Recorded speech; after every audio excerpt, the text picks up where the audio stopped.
आज हम फिजिक्स का सबसे बेसिक चैप्टर स्टार्ट करने जा रहे हैं जिसका नाम है यूनिट एंड मेजरमेंट। किसी भी फिजिकल क्वांटिटी को हमें बताने के लिए हमें उसकी मेजरमेंट एंगल समझनी पड़ती है। जैसे अगर मैं कहूँ इस बुक की लेंथ 2 है तो 2 से आप क्या समझोगे? हमें बताना पड़ेगा कि 2 सेंटीमीटर है, 2 मीटर है, क्या है। या फिर इस बुक का मास 5 है तो 5 से क्या समझोगे? बताना पड़ेगा ना कि उसका मास 5 किलोग्राम में है, ग्राम में है, किस चीज में है। तो हमें किसी भी फिजिकल क्वांटिटी को बताने के लिए उसकी उसकी यूनिट बतानी पड़ती है साथ में। तो हमें मतलब किसी भी फिजिकल क्वांटिटी को समझने के लिए सबसे पहले उसका मेजरमेंट एंड यूनिट समझना पड़ेगा। तो अभी हम देखते हैं कि फिजिकल क्वांटिटी होती क्या है। तो फिजिकल क्वांटिटी वे क्वांटिटी होती है जिनको हम मेजर कर सकते हैं। जैसे हो गए मास, लेंथ, टेम्परेचर, विड्थ, ये सब क्या है? फिजिकल क्वांटिटी है जिनको हम मेजर कर सकते हैं। एरिया हो गया, जैसे हम किसी चीज का एरिया निकालते हैं तो एरिया क्या होता है? इस बुक का एरिया निकालेंगे तो क्या होगा? Length into width. तो हम इस चीज का मतलब इसका एरिया निकाल सकते हैं, तो एरिया मेजर कर सकते हैं। तो ये क्या हो गया? एरिया क्या हो गया? फिजिकल क्वांटिटी हो गया। लेकिन जैसे अपने इमोशंस है, एंग्री या हैप्पीनेस, ये सब क्या है? क्या ये फिजिकल क्वांटिटी है? नहीं, क्योंकि इनको हम मेजर नहीं कर सकते। हम नहीं बता सकते कि हम कितना खुश है या फिर हम कितना एंग्री है। इन सबको हम मेजर नहीं कर सकते।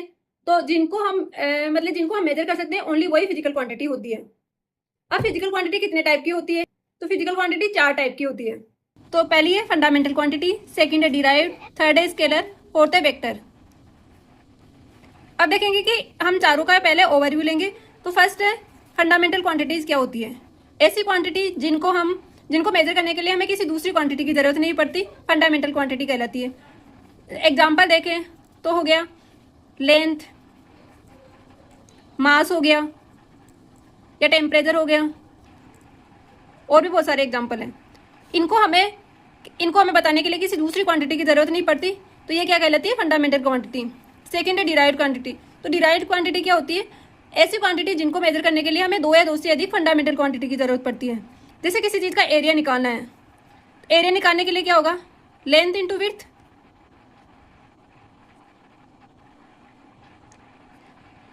Length into width. तो यहाँ पे एरिया निकालने के लिए दो फंडामेंटल क्वांटिटी की जरूरत पड़ती है, लेंथ एंड विड्थ। तो ये क्या हो गया? Derived quantities. ऐसे ही हो गया स्पीड, वेलोसिटी हो गई, ये सब क्या है? Derived quantity. मतलब डिराइव्ड क्वांटिटी हो गई जिनको मेजर करने के लिए हमें 2 या 2 से अधिक फंडामेंटल क्वांटिटीज की जरूरत पड़ती है, डिराइव्ड क्वांटिटी कहलाती है। अब आती है स्केलर क्वांटिटी। स्केलर क्वांटिटी क्या होती है? जिनको रिप्रेजेंट करने के लिए हमें ओनली मैग्नीट्यूड की जरूरत पड़ती है, डायरेक्शन की जरूरत नहीं होती, ओनली मैग्नीट्यूड बताना पड़ता है। तो वो हो गई स्केलर क्वांटिटी। जैसे हो गया टेम्परेचर, मास, लेंथ, ये क्या होगी? Scalar quantity. अब फोर्थ आती है वेक्टर क्वांटिटीज। तो वेक्टर क्वांटिटीज क्या होती है? जिनको रिप्रेजेंट करने के लिए हमें मैग्नीट्यूड के साथ में उसका डायरेक्शन भी बतानी पड़ती है, प्लस डायरेक्शन। जैसे हमें फोर्स क्या है? ये एक वेक्टर क्वांटिटी है, क्योंकि फोर्स को बताने के लिए हमें उसका मैग्नीट्यूड भी बताना पड़ेगा और साथ में उसकी डायरेक्शन भी बतानी पड़ेगी कि किस डायरेक्शन में फोर्स लग रहा है।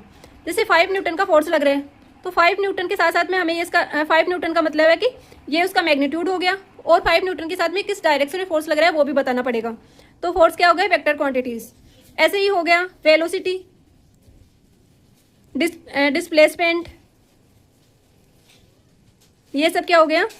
Vector quantities. अब नेक्स्ट पार्ट में हम इन चारों का डिटेल में स्टडी करेंगे और देखेंगे कि जो फंडामेंटल क्वांटिटी है वो कितने टाइप की होती है, और यूनिट क्या होती है, और डिराइव्ड क्वांटिटी की यूनिट किस तरीके से निकालते हैं। ये सारी चीजें हम नेक्स्ट पार्ट में देखेंगे।